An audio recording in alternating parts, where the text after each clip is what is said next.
வணக்கம். Top news தமிழின் இன்றைய முக்கிய செய்திகள்.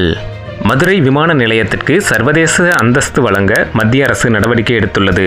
இதனால் தென் தமிழகத்தில் சுற்றுலா மற்றும் வர்த்தகம் அதிகரிக்கும் என எதிர்பார்க்கப்படுகிறது.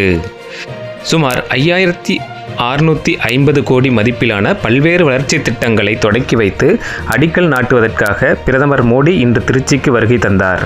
வளர்ச்சியடைந்த இந்தியாவை உருவாக்க வளர்ச்சியடைந்த தமிழ்நாட்டை உருவாக்குவதே எங்கள் இலக்கு என்றும், இதற்காக மத்திய அரசு அல்லும் பகலும் அயராது பாடுபட்டு வருகிறது என்றும் திருச்சியில் பிரதமர் பேசினார். தமிழகம் உள்பட பல மாநிலங்களை இணைக்கும் 5 புதிய ரயில் சேவைகள் இன்று பிரதமர் மோடி அவர்களால் தொடங்கப்பட்டுள்ளது. இதில் அம்ரித் பாரத் ரயில்களும் இடம்பெற்றுள்ளன. தமிழகம் உள்ளிட்ட பல நகரங்களில் வணிக எல்பிஜி கேஸ் சிலிண்டர் தட்டுப்பாடு ஏற்பட்டுள்ளதால் ஹோட்டல்கள் மற்றும் உணவகங்கள் சிக்கலில் உள்ளன. சில இடங்களில் மெனு குறைத்தும் மற்றும் தற்காலிகமாக மூட வேண்டிய சூழ்நிலையும் ஏற்பட்டுள்ளதாக கூறப்படுகிறது. கேஸ் தட்டுப்பாட்டால் சமையலுக்கு மாற்றாக மர விறகு பயன்படுத்தப்படுவதால் சேலம் உள்ளிட்ட பகுதிகளில் விறகு கடைகளில் கூட்டமும் விலையும் அதிகரித்துள்ளது.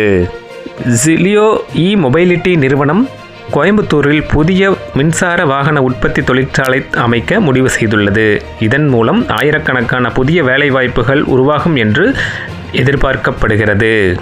IPL 2026 ஆண்டு தொடருக்கான அட்டவணை மிகுந்த எதிர்பார்ப்புகளுக்கு மத்தியில் இன்று வெளியானது. Royal Challengers Bengaluru versus Sunrisers Hyderabad போட்டியுடன் தொடங்கும் IPL விளையாட்டு மார்ச் 28ஆம் தேதி பெங்களூரு சின்னசாமி மைதானத்தில் தொடங்க உள்ளது. செய்திகளை உடனுக்குடன் தெரிந்து கொள்ள இணைந்திருங்கள். topnewstamil.com இணையதளத்தில். நன்றி, வணக்கம்.